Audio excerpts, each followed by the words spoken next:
escritura individual, mas tudo isso acontece para que se cumpra as escrituras dos profetas. Então todos os discípulos, deixando-os, fugirão. Mateus 26:56. Os desígnios a cumprir-se não constituem características exclusivas para a visão de Jesus. Cada homem tem um mapa da ordem divina em sua existência, a ser executado com a colaboração do livre-arbítrio, em grande plano na vida terrena. Acima de tudo, nesse sentido, toda criatura pensante não ignora que será compelida a restituir o corpo da carne à terra. Os companheiros menos educados sabem intuitivamente que comparecerão ao exame de contas, que se lhes desfrontarão paisagens novas, além do sepulcro, e que colherão sem mais nem menos o fruto das ações que houverem sempre semeado no seio da colheita, no seio da coletividade terrestre. Em geral, porém, ao homem comum, esse contrato entre os servos encarnados, o Senhor Supremo, parece extremamente impreciso. Prossegue experiências de fora, da rebeldia em rebeldia. Nem por isso, todavia, a Escritura, principalmente nos parágrafos da morte, deixará de se cumprir. No momento, nesse particular, surge sempre com múltiplos pretextos para as determinações divinas se realizarem. No minuto exato, familiares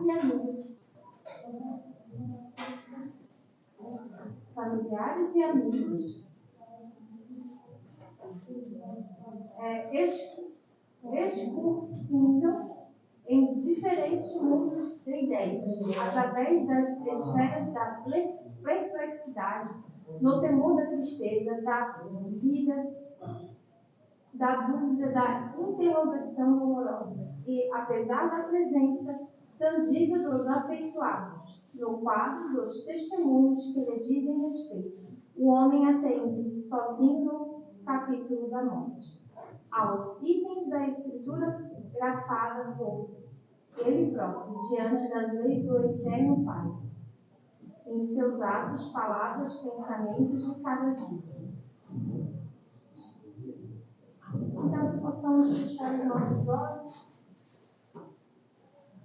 e conectarmos com as energias desse lugar, que possamos receber o pão nosso que aqui viemos buscar, mais uma vez. Pai nosso que estais no céu, santificado seja o vosso nome.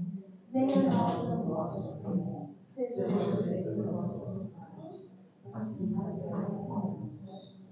O pão nosso de cada dia nos dai hoje.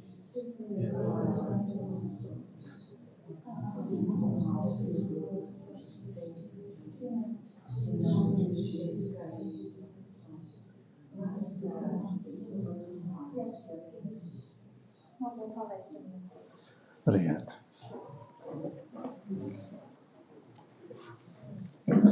Boa noite, queridos irmãos. Boa noite.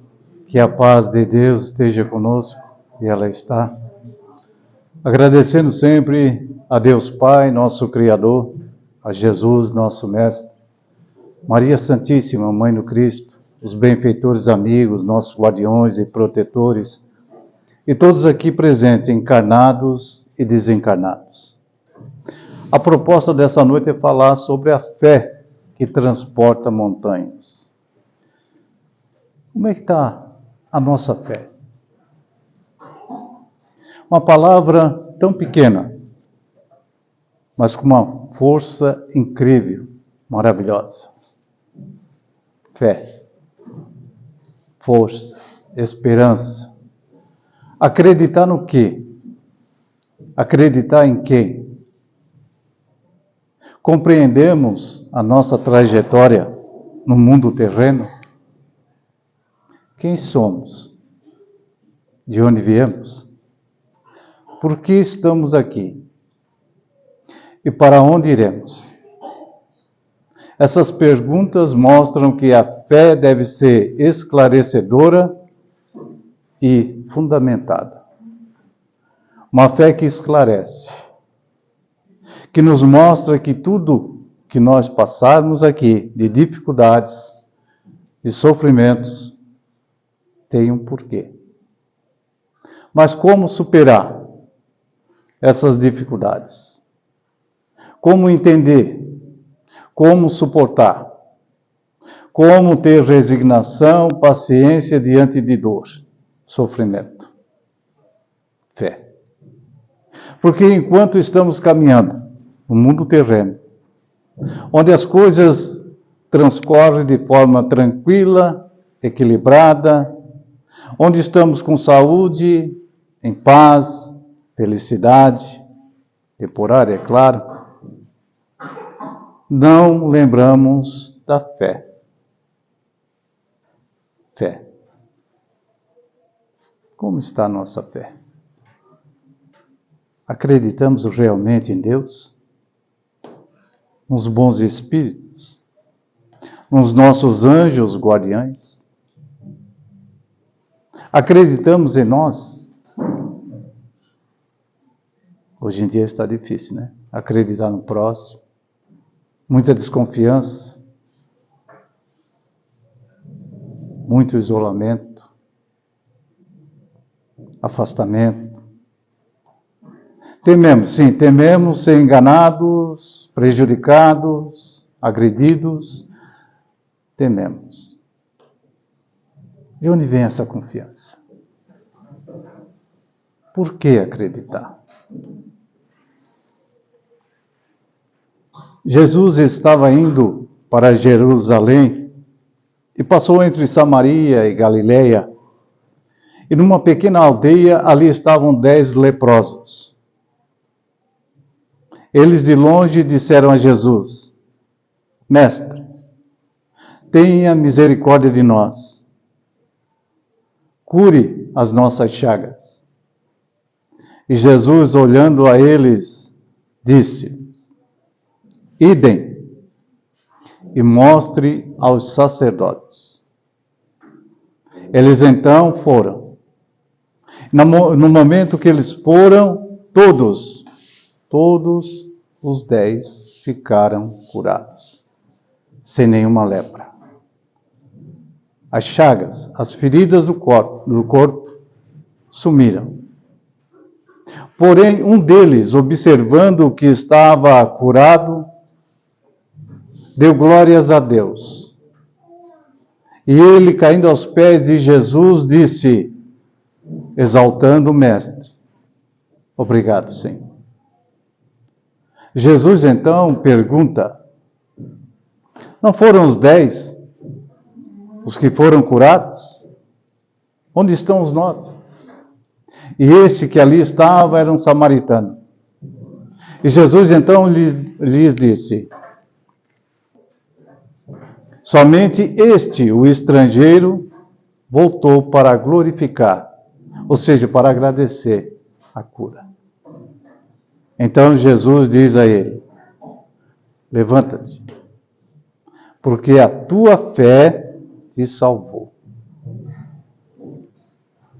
Quando nós observamos nessa passagem o poder de Jesus de curar não só os leprosos, mas os cegos, os paralíticos, os homens e mulheres em questão de obsessão.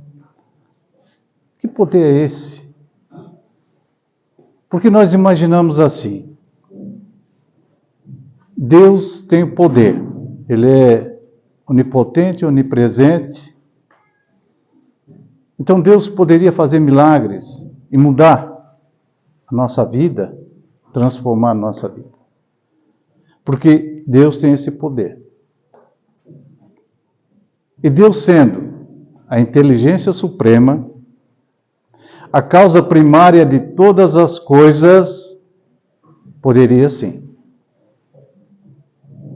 realizar esses milagres. Mas Ele não faz. Por quê? Porque Deus, Ele criou leis. E essas leis são perfeitas. Não é igual à lei do homem. De vez em quando é mudada, né? Modificada, dependendo da cultura, da evolução e todo o processo social. Aí é modificada as leis humanas. Mas quando se trata da lei divina, não precisa ser modificada, porque a lei de Deus é perfeita. Deus é justo para todos. Então não existe para Deus privilégio desse ou daquele. Deus olha todos os seres, todas as criaturas, da mesma forma. Muitas das vezes, numa família, os pais sempre têm um olhar diferente para cada filho. Mas nesse relacionamento existe também a simpatia, a afinidade, enfim. E também existe as cobranças, né, do passado. Mas para Deus não. Não importa que seja a criatura, a mais cruel, a mais severa, a que ainda tem o sentimento de maldade, Ele ama a todos. Mas o processo dessa lei divina, que é uma lei perfeita, é para todos. Então, temos que responder pelos nossos erros. Então, Deus, Ele não vai modificar as coisas. Ele pode? Sim, pode. E quando a gente fala em milagre, nada mais é do que um fenômeno natural. E um fenômeno é qualquer modificação de um corpo sob a ação de um agente químico ou físico. Ou seja, está tudo dentro da química e da física. Jesus, como tem esse poder de cura e o poder, né, moral, de dizer para um espírito obsessor, um espírito inferior, que ele saia daquele corpo, ou melhor, que ele se afaste daquele espírito, né, que não fica no corpo, daquele espírito encarnado ali, ele tem esse poder moral. Então, Jesus, ele conhece as leis. E por ele conhecer as leis, ele consegue manipular as energias, os fluidos. E é assim que ele trabalha na cura das pessoas cegas, com seus defeitos, com as suas chagas, pelo seu poder moral, pelo seu grau de evolução. Então, tudo aquilo que se achava sobrenatural, extraordinário, nada mais é do que uma ação natural, um fenômeno natural. Então, Jesus, ele agia diretamente, através desses fluidos, no perispírito da pessoa. E ali ele curava. Só que Jesus disse, todo aquele que crê em mim, farão o que eu faço. Farão coisas ainda maiores. Então, Jesus, ele tem uma visão futura. Com relação a todos nós, que somos ainda imperfeitos, mas que um dia vamos chegar à perfeição, a um grau evolutivo da mesma forma como Jesus chegou, se tornando um espírito puro. E faremos o quê? Tudo o que ele fazia. Quantas pessoas têm a mediunidade de cura? E consegue curar. Hoje é raro, né? Essa mediunidade. Mas muitos anos atrás era bem conhecida.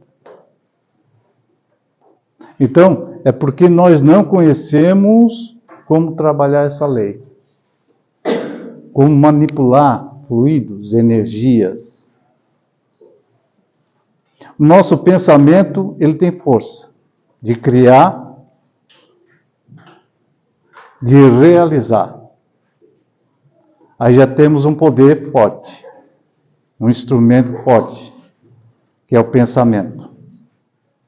Porque a partir do momento que vamos dizer, eu não consigo, eu não posso, eu não vou ficar curado, não ficamos. Já começamos por aí. deprimimos, caímos. A partir do momento que temos um pensamento positivo, estou com dificuldades, estou com doença, estou com problemas, aflições, mas eu vou vencer. E colocamos na nossa mente que vamos conseguir, vamos. Então muitas pessoas, queridos irmãos, procuram a casa espírita, o espiritismo, para que aconteça um milagre, né? Aí engana-se aquele que procura a casa espírita para realizar a cura imediata. Aqui é um tratamento, como na medicina tradicional, um tratamento. Todo medicamento que recebemos, temos que tomar por um período. É um tratamento. Então o espiritismo não faz milagre. Ele possui o quê? Recursos para ajudar no nosso tratamento. Nosso tratamento espiritual, físico também. E aí temos uns recursos que é o passe. Quantas pessoas que entram na casa espírita, recebem o passe e se sentem bem? Mais tranquilo, equilibrado, se sente melhor, vai para casa mais alegre, disposto. Energia. Aquilo que Jesus fazia. Jesus dava o passe, transmitia o passe, fazia essa transfusão de energias. Mas nem nos comparamos a Jesus, né? Porque ele conhece e manipula essa lei. Uma lei natural, um fenômeno natural. Químico ou físico. São agentes que estão aí. Outro deles é a água fluidificada. As pessoas trazem a água, um recipiente, para ser fluidificado. No Evangelho no Lar, realizado uma vez na semana, aqueles que já realizam, né, sabem disso. Ali é colocado o recipiente ou água em copos para que seja fluidificado. É manipulação. É ação. E se nós pensamos, mantemos um pensamento, uma oração, pode ter certeza. Vai nos ajudar. Ajuda também através do estudo. O Espiritismo traz essa ferramenta, esse recurso que é o estudo. Por que o estudo? Porque aí vamos saber quem eu sou, de onde eu vim, por que estou aqui, para onde eu vou. Porque tudo é transitório. O nosso momento no corpo físico é transitório. E que essa caminhada evolutiva vai necessitar de muitas reencarnações, para que a gente chegue numa situação semelhante a Jesus. Para que a gente possa se tornar um espírito de luz, um espírito puro. Então é isso que o Espiritismo faz. Esse é o grande milagre. Esclarecer. Ensinar, mostrar. Porque quando nós encarnamos, mergulhamos no corpo físico e temos as necessidades físicas de viver a nossa vida no mundo material. E muitas das vezes esquecemos que nós somos espíritos. Aqui está um corpo. Eu, espírito. Estou habitando um corpo que, futuramente, em pequeno, médio ou longo prazo, vou ter que abandonar esse corpo, essa roupagem. Então nós temos que entender isso. E o que é o espírito? É uma centelha. É uma luz, uma centelha. Nós somos espíritos, somos luz, energia. Vejam só. Aí nós vamos procurando e vamos entendendo o porquê. O porquê que Jesus agia diretamente no corpo.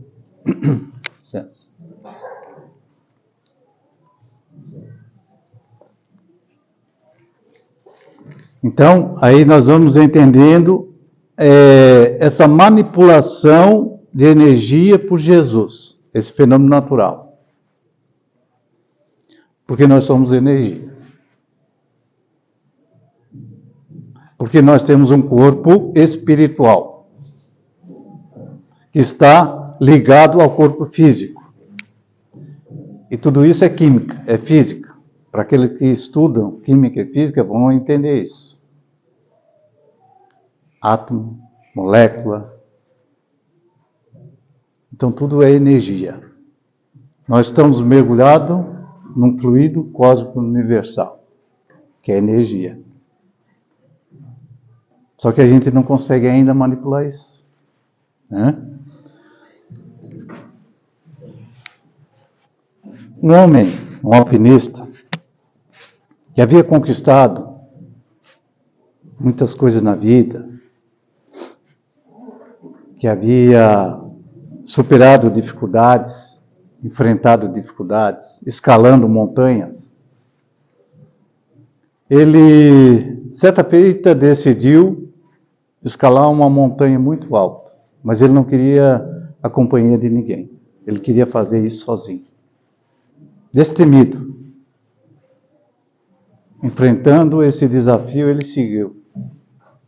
E estava ele subindo essa montanha, escalando essa montanha,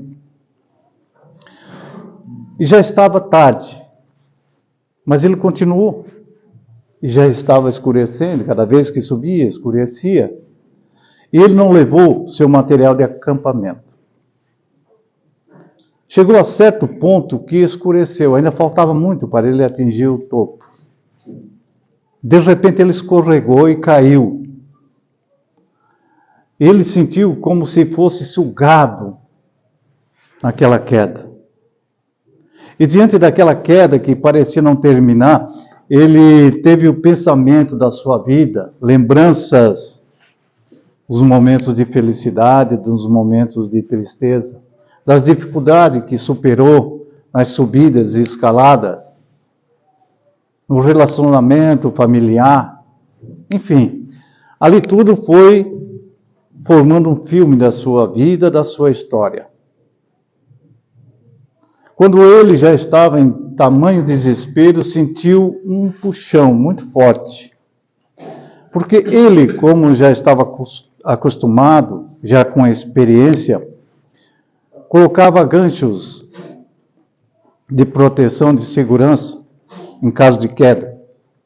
E um desses ganchos, ele prendeu nessa queda. Que ele sentiu, parecia que ia arrancar pela metade. Ele ficou ali pendurado. Aquele breu total. Estrela não existia, as nuvens tampavam. Ele não conseguia enxergar um palmo à sua frente, pendurado ali na corda, em desespero. Estava uma noite fria, nas montanhas, é claro, era muito frio. Ele então, em desespero, pede a Deus: Deus, me ajude. Eis que uma voz lhes disse: o que é que você quer de mim? E ele então respondeu: me salve, Senhor. Mas você confia em mim? Você acredita realmente? Sim, eu acredito, eu tenho certeza que o Senhor pode me salvar. E a voz então lhes disse: então corte a corda. Nesse momento ele parou, ficou em silêncio, fez uma reflexão. Será que não é assim na nossa vida? Nos momentos difíceis, de desespero, paramos um pouco. Será que Deus vai me ajudar? Ele então agarra com as duas mãos naquela corda, com toda a firmeza, e pensa consigo: eu não vou largar, porque eu vou morrer. No dia seguinte, o grupo de resgate encontra esse homem, alpinista, pendurado na corda, congelado, morto. E que é interessante, meio metro do chão, do solo firme. corte a corda. Muitas das vezes nos prendemos às cordas que nos dão segurança. Tememos os desafios, tememos enfrentar as dificuldades. Mas mesmo que venhamos a cair e que essa corda possa arrebentar um dia, que tenhamos essa certeza, essa confiança em Deus. Porque nos momentos bons de felicidade, muitas das vezes não pensamos em Deus, nem sequer agradecemos a Deus. Pelo pão que chega à mesa, pela nossa saúde, pelos amigos, pela família, pelo lar. Uma noite fria dessa, né? Quantos irmãos estão aí passando dificuldades, frio? Então, no momento de dor, de aflição, é que somos testados. É testada a nossa fé, a nossa confiança em Deus.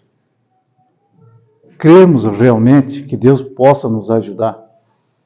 Por que Deus iria nos colocar numa situação tão difícil? Numa aflição, numa dor insuportável. Deus confia em nós. Deus acredita em nós. E nós? Temos essa confiança?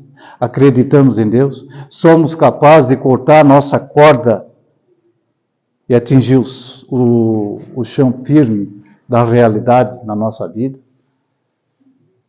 Entender que tudo aquilo que estamos passando, as nossas dificuldades, são passageiras? E por pior que seja a nossa dor, o nosso sofrimento, ele não é eterno.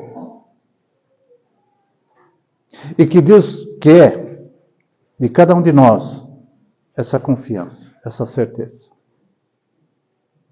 Então é hora, muitas das vezes, de deixar essa corda de lado. Essa corda que muitas das vezes nós seguramos a vida toda. Porque nos sentimos seguros. Quantos filhos não querem sair debaixo das asas dos pais, né? Porque aqui eu estou num lugar seguro. Não quer enfrentar suas dificuldades, seus desafios, conquistar o seu espaço, a sua felicidade, porque acha, não, aqui eu estou protegido. Aqui eu tenho comida, tenho uma cama, estou seguro. Mas os pais ensinam aos filhos que têm que enfrentar desafios. Que a vida não é fácil. E que um dia os pais irão partir. E aí como é que os filhos vão enfrentar a vida, as pessoas, a realidade? Então nós temos que preparar os nossos filhos para os desafios. Ou seja, deixar de lado essa corda. Aí sim, porque a partir do momento que eu saio do meu ambiente seguro, eu entendo que Deus está comigo. Que Deus vai me mostrar o caminho. E que eu possa conquistar tudo aquilo que eu desejo. Materialmente, espiritualmente. Porque Deus está conosco. Porque os nossos pais nos pegaram como empréstimo. Adotaram esse espírito para que chegue até nós, para que a gente possa ensinar. Não é colocar nas asas e dizer assim, não, eu vou proteger você para o resto da vida. Não, não é assim. Quem nos protege é Deus. São os bons espíritos. E a partir do momento que a gente encara, enfrenta as dificuldades, aí sim, é um sinal de fé. Então, a fé ela pode ser cega, é aquela que não examina nada. Aceita tudo, o bom ou o ruim, o mal, o bem. E quando ela é exagerada, ela se torna o quê? Fanática. Essa é a fé cega. Tudo crê.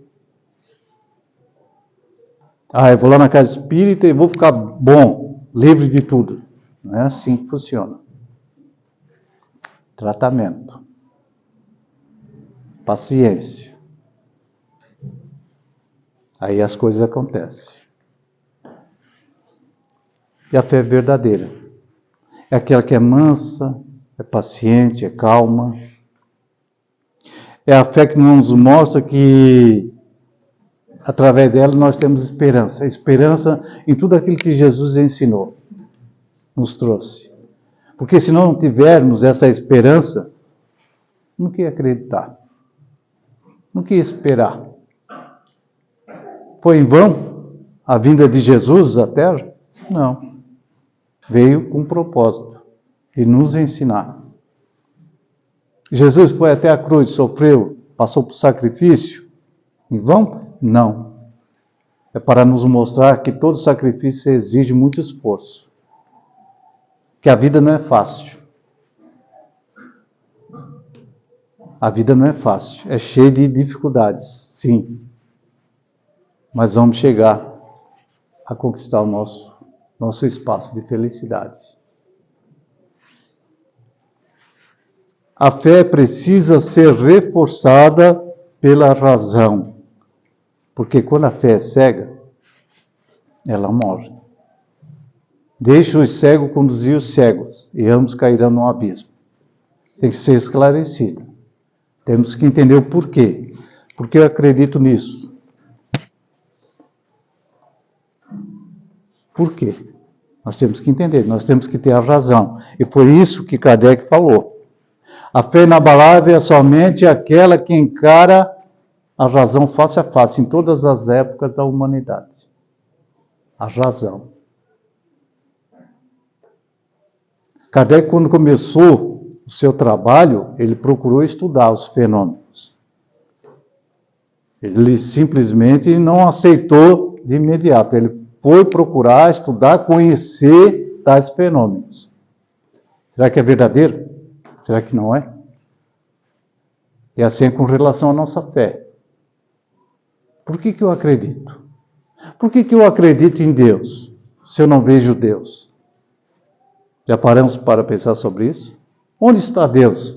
Será que realmente é como os homens criaram aquele senhor de barba branca, cabelos longos, sentado numa poltrona?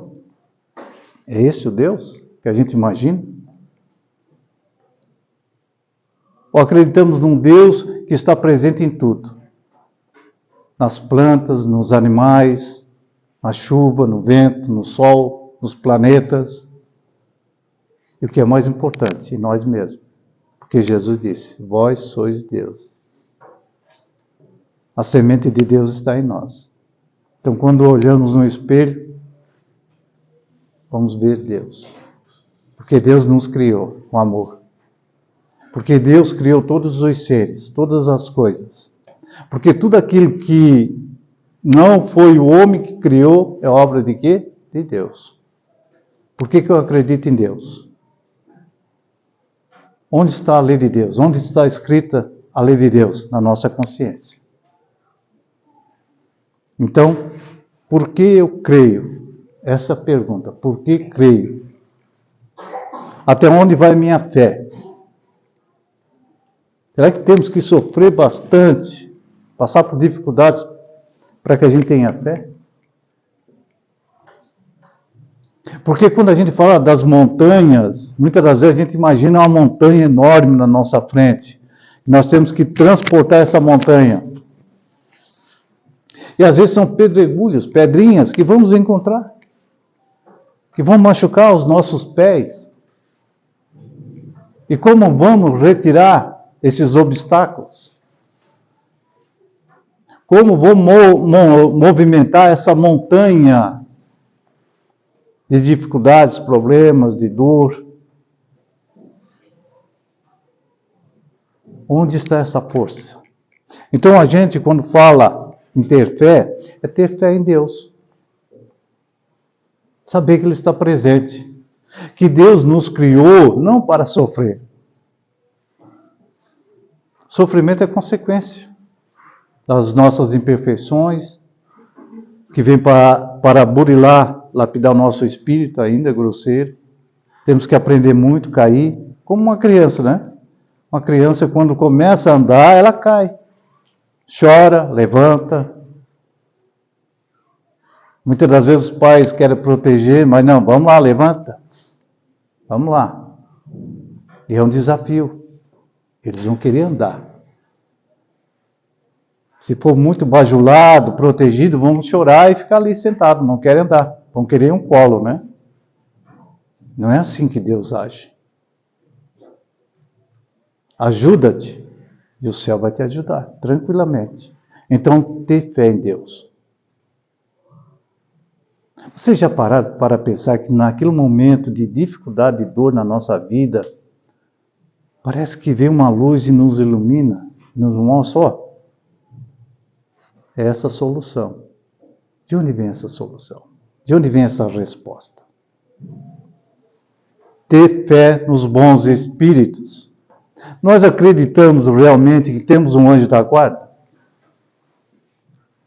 Nós espíritas, que acreditamos nos espíritos, acreditamos que temos um anjo, um guardião do nosso lado? Muitos não acreditam, mesmo sendo espírita. Mas temos, que vela por nós, que nos protege, que nos orienta, mas que não interfere no nosso livre-arbítrio. A escolha é nossa. Então nós temos sim alguém que nos protege, um irmão que está do nosso lado. E por fim, fé em nós mesmos. Acreditar em nós mesmos. A nossa capacidade de superar, de enfrentar os desafios, assim como o alpinista, né? Enfrentava os desafios. Só que a fé dele não era inabalável. Tanto que ele não acreditou que poderia ser salvo. Então, acreditar que podemos, sim, através da nossa fé, através da nossa confiança em nós mesmos, suportar e superar as dificuldades, modificar as coisas e as pessoas. Porque fé é isso. É a confiança depositada na realização de determinadas coisas. É a certeza de atingir um objetivo. E quantas vezes a gente atinge o objetivo ou desistimos pelo caminho? Aí falando da superação em fé, trouxemos também essa história de um náufrago, o único sobrevivente do navio. E ali nos destroços ele agarrou as madeiras e objetos que ali estavam e agradeceu a Deus por sobreviver. Ele então conseguiu nadar e chegar até uma ilha. E chegando nessa ilha, ele agradeceu a Deus. Ele agradecia a Deus por tudo. Ele construiu um abrigo com os restos do navio que existia, alguns materiais, e ali se protegeu do sol, da chuva, dos animais. E ele agradecia a Deus, toda manhã, toda noite, agradecendo a Deus. Isso é fé? É confiança em Deus? Bem, ele saía todos os dias para procurar, ou buscar, ou caçar alimentos. E um dia desse, ele estava retornando e viu o seu abrigo em chamas. Queimou tudo. Ele então ficou em desespero. Ele não agradeceu mais a Deus, nem pela dor. Ele então entrou em desespero, chorou e disse: Deus, por que o Senhor me abandonou? Foi tanto sofrimento naquele momento, só naquela ilha. Ele dormiu chorando. E foi despertado pela manhã pelo som de um navio.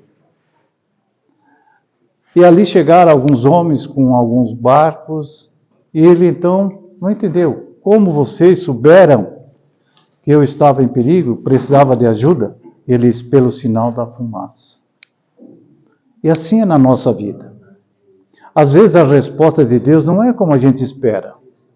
Não é como nós gostaríamos. Porque aquilo que veio até nós é para a nossa necessidade. Pelo nosso merecimento, vamos receber, sim, aquilo que precisamos. Queridos irmãos, a mensagem de Emmanuel, que trouxemos sobre a fé, diz o seguinte: quando qualquer sofrimento te abale, os recessos da própria alma, entrega-te à fé, refugia-te em Deus e espera por Deus, porque acima de todas as tempestades e quedas, tribulações e desenganos, Deus te sustentará. É a fé em Deus. Deus jamais abandona um dos seus filhos. Então a fé transporta montanhas. Por esse momento em que Jesus se aproxima dos discípulos e vem até ele um homem e lhe diz o seguinte: Senhor, ajuda meu filho, porque este é lunático e muitas das vezes ele cai no fogo e outras na água. Eu trouxe até a presença dos teus discípulos e eles não puderam curar. Então Jesus disse: ó geração incrédula e má, até quando hei de estar com vocês? Até quando heis de sofrer? Tragam-o até a mim. Naquele momento trouxeram aquele jovem que estava numa condição de obsessão, um espírito do mal dominava ele. Jesus então, estendendo a mão e abençoando, disse: vai, porque a tua fé te salva. E naquele instante, aquele jovem ficou curado para sempre. Porque Jesus tinha o quê? O poder moral. Porque Jesus era a luz. E quando a luz está presente, a escuridão se afasta. Então os discípulos disseram a Jesus: Senhor, por que nós não conseguimos curá-lo? Pela vossa pouca fé. Por todo o ensinamento que Jesus trouxe e levou aos discípulos, eles ainda tinham dificuldade. Vejam só, imagine nós, né? Então Jesus disse: se tiveres a fé como um grão de mostarda, e disseres àquele monte, sai daqui e vai para colar, isso vai acontecer. Ou seja, transportar os nossos problemas, as nossas dificuldades. Pensamento, lembra o que eu falei? Pensamento. O pensamento realiza, constrói. Se ficarmos focados de que não vamos conseguir, que vamos sofrer, que a vida é difícil, vai ser difícil. Mas a partir do momento que temos um pensamento focando um desejo de melhorar, de crescer, de vencer, vamos conseguir. Porque Deus estará conosco. Então é isso que Jesus ensinou. E nada para vós será impossível. Vejam só. É o crer, é confiar. Então essa é a nossa mensagem, que possamos sim transportar as montanhas das nossas dificuldades, dos nossos sofrimentos do dia a dia. São pedrinhas que vão se formando até surgir uma montanha. Tenhamos nós essa confiança em Deus. Obrigado a todos pela oportunidade, pela presença. Que Deus Pai nos ilumine e nos abençoe. E que tudo aqui trabalhado, toda a energia trabalhada chegue aos nossos lares, chegue aos nossos familiares, às pessoas que estão precisando de cura. A cura do corpo e da alma que chegue a eles. Que tenhamos um abençoado final de semana, cheio de luz e de muita paz. Que assim seja.